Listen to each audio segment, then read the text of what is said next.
ಚಂದದಿಂದ ಕಿರಾತ ರೂಪವನೌದು ತಳೆದ ಚಂದದಿಂದ ಕಿರಾತ ರೂಪವನೌದು ತಳೆದ ಚಂದದಿಂದ ಕಿರಾತ ರೂಪವನೌದು ತಳೆದ ಒಂದು ದಿನವಿಗೆ ಬೇಟೆಯಾದುವೆ ಎಂದು ಬಗೆದ ಶ್ರೀನಿವಾಸ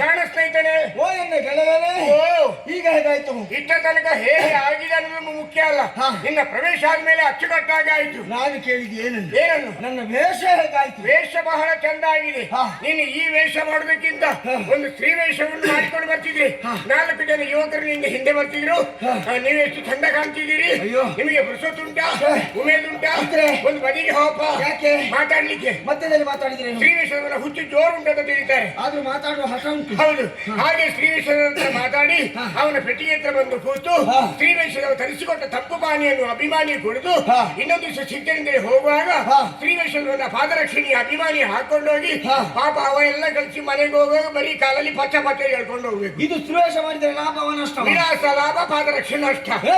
ನಾನೇನು ಸ್ತ್ರೀವೇಷ ಮಾಡದವನ? ನಾನು ಅದನ್ನೇ ನೋಟ ಇಟ್ಕೊಂಡು ಹೇಳಿದಲ್ವೇ ಭಸ್ಮಾಸುರ ಮೋಹಿನಿಯಲ್ಲಿ ಏನಾಗಿದೆ? ನೀನು ಮೋಹಿನಿ ಆದಾಗ ಆ ಶಂಕರಪ್ಪಚ್ಚಿಯ ನಿನ್ನನ್ನು ಅಪ್ಪಿಕೊಳ್ಳಿಕ್ಕೆ ಬಂದಾಗ ನನ್ನ ಭಾವನಾದ ಪರಮೇಶ್ವರನೇ ಬೆನ್ನು ಬಿಡಲಿಲ್ಲ ಎನ್ನುವಲ್ಲಿಗೆ ಸ್ತ್ರೀವೇಷ ಸಾಕುತ್ತ ಕೈ ಬಿಟ್ಟಿದೆ. ಹೌದು, ಯಾವ ವೇಷ ಬೇಕಾದ್ರೂ ಉಂಟು.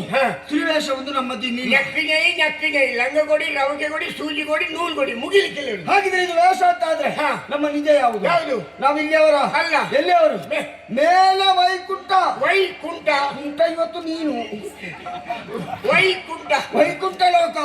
ವೈಕುಂಠ ಲೋಕದಲ್ಲಿ ನಾನು ಯಾರು? ನೀನು ನಾರ್ನು. ನೀನು ಯಾರು? ನಾನು ಗರುಡ ದೇವ. ನಿನಗೆ ಎಲ್ಲಿಂದ್ರ ದೇವ ಬಂದದ್ದು? ದೇವರ ದೇವೋತ್ತಮನಾದಂತ ನಿನ್ನನ್ನು ಹೊರದಕ್ಕೆ ಮತ್ತೊಬ್ಬ ಸಮರ್ಥ ದೇವನೇ ಬೇಡವೆ? ಅದು ಹಾಗಲ್ವಾ? ಮತ್ತೆ ಗರುಡನಾದ ನಿನ್ನ ಮೇಲೆ ನಾನು ಕುಳಿತು ಸಂಚರಿಸುವಾಗ ಕೆಳಗಿನಿಂದ ನೋಡಿದ ಭಕ್ತರಿಗೆ ಮೊದಲಿಗೆ ಕಾಣದ ಅಕ್ಕ ಗರುಡ ಮೇಲೆ ದೇವ. ಹಾಗಾದ್ರೆ ಭಾಗವತರು ಶ್ರೀಂಕ್ರಿ ಮಾಡಿ ಭಾಗವತರ ಸುದ್ದಿ ನಿನ್ನೆ ಕಿವಿ ಕೇಳೋದಕ್ಕೆ ಭಾಗವತರ ಮೇಲೆ ಅಪವಾದ ಆಗ್ತೀನಿ. ಹೌದಾ? ಹಾಗಿದ್ರೆ ಈ ವೇಷ ಎನ್ನುವುದು ಯಾಕೆ? ಇದು ಮೋಸ ಮಾಡುವುದು. ಹಾಗಾದ್ರೆ ವೇಷಧಾರಿಗಳೆಲ್ಲ ಮೋಸಧಾರಿಗಳೇ? ಅದರಲ್ಲಿ 2 ವಿಧ ಉಂಟು. ಯಾವುದು? ಕೆಲವು ಸಲ ಈ ವೇಷಧಾರಿಗಳೇ ಉಳಿದವರಿಗೆ ಮೋಸ ಮಾಡುವುದು, ಕೆಲವು ಸಲ ವೇಷಧಾರಿಗಳಿಗೆ ಉಳಿದವರು ಮೋಸ ಹೋಗುವುದು. ಅದೇ ಶ್ರೀವೇಶ್ವರವರಿಗೆ ಮೋಸ ಆಗಿ ಪಾದರಕ್ಷೆ ಹಾಕೊಂಡು ಹೋದಾಗ ನಾನು ಯಾರ್ಯಾರಿಗೆ ಮೋಸ ಮಾಡುವುದಕ್ಕಲ್ವಾ? ನನ್ನ ಹೆಂಡತಿಗೆ ಏನಾಯ್ತಾ? ಯಾರಾದ್ರೂ ಮನೆ ಹೆಂಡತಿಗೆ ಮೋಸ ಮಾಡ್ತಾರ ಪುಣ್ಯಾತ್ಮ? ಅದರ ಅರ್ಥ ಹೋದಲ್ಲೆಲ್ಲ ಹೆಂಡತಿದ್ದಾಳೆ ಅಂತ ಹೇಳಿ ಒಂದು ಪ್ರಶ್ನೆ ಬೇರೆ. ಪ್ರಶ್ನೆ? ಹೌದು, ಇದ್ರೆ ಒಂದು ಪ್ರಶ್ನೆ ಬೇರೆ. ಯಾಕೆ? ಯಾಕಂದ್ರೆ ಅದಕ್ಕೊಂದು ಕೊನೆ ಅಂತ ಇಲ್ವಾ? ಹೌದು. ಒಂದು ಶಿಕ್ಷೆ ಅಂತ ಇಲ್ವಾ? ಹೌದು. ಹೇಗೆ ಅದು? ಯಾವುದೇ ಕಾರಣಕ್ಕೆ ಹೆಂಡತಿಗೂ ಹೆಂಡತಿಗೂ ಜಗಳ ಆದ್ರೆ ಗಂಡನಾದವ ಏನ್ ಮಾಡ್ಬೇಕೆನ್ನೋ ಪ್ರಶ್ನೆಯನ್ನು ಮುಂದಿಡ್ತೀವಿ. ಹೌದು, ಏನ್ ಮಾಡ್ಬೇಕು? ಅದಕ್ಕೊಂದು ಶಿಕ್ಷೆ ಅಂತ ಇಲ್ವಾ? ಉಂಟು. ಏನು? 1 ವಾರ ಗಂಡ ಚಾಪೆ ಇಟ್ಕೊಂಡು ಅಂಗಳದಲ್ಲಿ ಕೌಚಿ ಮಲಗಿದ್ರೆ ಆಯ್ತು. ಗಂಡ ಕೌಚಿ ಮಲಗಿದ್ರೆ ಆಯ್ತು. ಏನಾಗಿದೆ ನಿನಗೆ? ಇವ ಅಂಗಳದಲ್ಲಿ ಮಲಗುದು ಅವಳಿಗೆ ಶಿಕ್ಷೆ ಆಗುದಕ್ಕೆ ಏನು ಸಂಬಂಧ? ಸಂಬಂಧ ಉಂಟು. ಅವಳು ಯೋಚನೆ ಮಾಡ್ತಾಳೆ, ಎಷ್ಟೇ ಜಗಳ ಆದ್ರೂ ನಮ್ಮ ಯಜಮಾನರು ಮನೆಯೊಳಗೆ ಬಂದು ಮಲಗ್ತಾ ಇದ್ದವರು ಈಗ ಅಂಗಳದಲ್ಲಿ ಮಲಗ್ತಾರ. ಇನ್ನೊಂದರ ಅರ್ಥ ಏನು? ಪಕ್ಕದ ಮನೆಯ ಮೀನಾಕ್ಷಿಗೂ ನಮ್ಮ ಯಜಮಾನರಿಗೂ ಒಳಕೈ ಉಂಟು. ಎಂತದದು ಅವಳಿಗೆ ಸಣ್ಣ ಹೊರಕೈ? ಹೌದು ಒಳಕೈ ಉಂಟಂತ. ಇವಳ ತಲೆಗೆ ಇಷ್ಟು ಹೋಗ್ತದೆ. ಹೌದು ಇವನು ಒಳ್ಳೆ ಕಾಲ್ ಮೇಲೆ ಕಾಲ ಹಾಕೊಂಡು ಗೊರಕೆ ಹೊಡಿತಾ ಇರ್ತಾನೆ. ಅವಳು ಆಗಾಗ ಕಿಟಕಿ ಬಾಗಿ ತೆರೆದು ನೋಡ್ತಾರೆ ಯಜಮಾನ್ರು ಇದ್ದಾರ ಮೀನಾಕ್ಷಿ ಮನೆಗೆ ಹೋಗ್ತಾರೆ ಅಂತ ಹೇಳಿ. ಹಾಗೆ ಹೋಗ್ತಾ ಬರ್ತಾ ಗಂಡನ ನಾವು ಚಾಪ ಹಿಡ್ಕೊಂಡು ಒಂದು ವಾರ ಅಂಗಳದಲ್ಲಿ ಕೌಚಿ ಮಲಗಿದ್ರೆ ಮನೆಯಲ್ಲಿ ಇಷ್ಟು ತೋರ ಇದೆ ಅಂತ ಒಂದೇ ವಾರದಲ್ಲಿ ಇಷ್ಟು ಸಪೂರ ಆಗ್ತದೆ. ಹಾಗಿದ್ರೆ ತೋರ ಇದ್ದವರು ಸಪುರಾಗುದಕ್ಕೆ ಬೇರೆ ಔಷಧ ಬೇಡ? ಕೆಲವರೆಲ್ಲ ಒದ್ದಾಟ ನೋಡ್ಬೇಕು. ಅಯ್ಯೋ ಅಯ್ಯೋ ಬೆಳಗಾತ ಎದ್ದುಕೊಂಡು ಕೆಲವರು ಕೈಯಲ್ಲಿ ಕೋಲ್ ಇಟ್ಕೊಂಡು ಪುಳ್ಕು ಪುಳ್ಕು ಪುಳ್ಕು ಪುಳ್ಕು ಓಡ್ದೋರು. ಹೇಗೆ ಹೇಗೆ ಪುಳ್ಕು ಪುಳ್ಕು ಪುಳ್ಕು ಪುಳ್ಕು ಹೇಗೆ? ಸರಿ ಸರಿ ಸರಿ ಪುಳ್ಕು ಪುಳ್ಕು ಪುಳ್ಕು ಪುಳ್ಕು ಓಡು. ಅದು ಕೈಯಲ್ಲಿ ಕೋಲಿ ಅಂತ. ಪಕ್ಕದವರ ನಾಯಿ ಕಚ್ಚದಿರಲಿ ಎಂಬ ಪುಲ್ಕು ಪುಲ್ಕು ಓಡುವಾಗಲೂ ಇದೊಂದು ನೆನಪಿಡ್ತಾರೆ. ಪಕ್ಕದಲ್ಲಿ ನಾಯಿ ಉಂಟು ಅಂತ. ಹೌದೌದು ಆ ಕಚ್ಚಗಿರಿಯಲ್ಲಿ ಮೆಚ್ಚರಿಕೆ ಹೌದು. ಬೇಕಾಗಿಲ್ಲ. 2 ಸಲ ಮಾಡಿ ತೋರಿಸುದು ಊರಿನವರಿಗೆ ಗೊತ್ತಾಗಲಿ ಅಂತ ಹೇಳಿ. ಹಾಗಲ್ವಾ? ಅದು ಹೇಗೆ ಅಂತ ಒಂದು ನೋಡ್ಬೇಕಲ್ಲ. ಸರಿ ಹಾಗೆ ಅಂತ ನಿನ್ನಲ್ಲಿ ಕೇಳ್ತಾನೆ. ಇದೆಲ್ಲ ಬೇಕಾ ಮಿತ್ರ?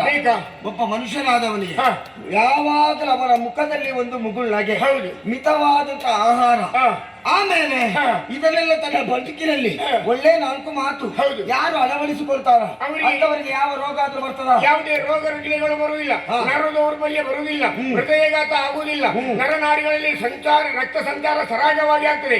ಹಾಗೆ ನಗುವಂತ ನಗುತ್ತದಲ್ಲಿ ಬದುಕಿದವರಿಗೆ ಪಕ್ಕ ಏನು ಆಯುಷ್ಯ ಮುಗಿಯುವುದೂ ಇಲ್ಲ ಅಲ್ವಾ? ಆದ್ರೆ ಒಂದು ಏನು ನೀನು ಹೇಳಿದಂತ ಈ ರೀತಿಯಾದಂತ ವಿಧಾನ ಭೂಲೋಕದ ಸಾಮಾನ್ಯ ಮನುಷ್ಯರಿಗೆ ಅಂತ ಆದ್ರೆ ಸರಿ, ನಮ್ಮಂತವರಿಗೆ ಹಾಗಾಗುವುದಿಲ್ಲ. ಅದಕ್ಕಾಗಿ ಚಂದದಿಂದ ಕಿರಾತ ರೂಪವನ್ನು ಧರಿಸಿದ್ದೇನೆ. ವೇಷ ಮಾಡಿದ್ರೆ ಸಾಕ, ವೇಷಕ್ಕೆ ಸರಿಯಾಗಿ ನಮ್ಮ ವರ್ತನೆ ಬೇಕು. ಕಿರಾತರ ಅಂದ್ರೆ ಕಿರಾತರ ಉದ್ಯೋಗ ಬೇಟೆಯಾಡುದು. ಎಲ್ಲಿ ಬೇಟೆಯಲ್ಲಿ? ಬೇಟೆಯಲ್ಲಿ ಬೇಟಾಡ್ತಾರೆ. ಕಾಡಿಗೆ ಹೋಗ್ಬೇಕು, ಒಂದು ವ್ಯವಸ್ಥೆ ಅಂತ ಬೇಕು. ಏನ್ ಮಾಡುವ? ನಾವಿಬ್ರು ನಡ್ಕೊಂಡು ಹೋಗುವ? ಆಗುವುದಿಲ್ಲ. ಬೇಡ, ನಾವಿಬ್ರು ಓಡ್ತಾ ಹೋಗುವ? ನಿನ್ನಿಂದ ಸಾಧ್ಯವೇ ಇಲ್ಲ.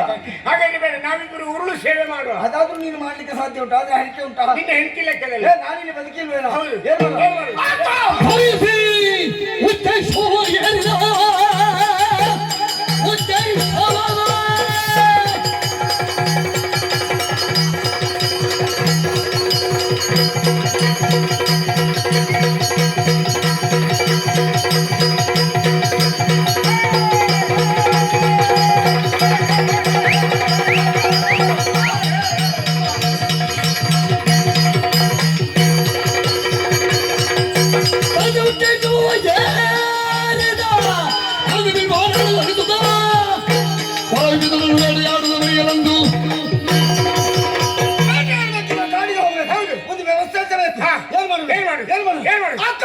ಮೇಲಿಂದ ಕೆಳಗೆ ಉಚ್ಚೇಶ ವಸ್ತು. ಮೇಲಿಂದ ಕೆಳಗೆ ಉಚ್ಚ ದೇವೇಂದ್ರನ ಹಾಗೆ ಸುರ್ರ ಕೆಳಗೆ ಇದ್ದ ಉಂಟು. ಬಿಳಿಯ ಬಣ್ಣದ ಕುದುರೆ ತರಗಿಳಿದು ಬರ್ತಾ ಇದೆ. ಹೌದು. ಕುದುರೆ ಬೆನ್ನ ಮೇಲೆ ಏರಿ ನಾ ಬೇಟೆಗೆ ಹೋಗ್ತೇನೆ. ಸರಿ, ನಾನು ಕುದುರೆಯ ಬಾಲ ಹಿಡ್ಕೊಳ್ತೇನೆ. ಕುದುರೆ ಮನೋವೇಗದಲ್ಲಿ ಓಡಿದ್ರೆ ಕೌಚಿ ಬಿದ್ದು ಸುಡು ಪುಡಿ ಆಗ್ತದೆ. ಕುಡಿಯಲಿಕ್ಕೆ ಈಗ ಇಡಿ ಉಂಟಾ?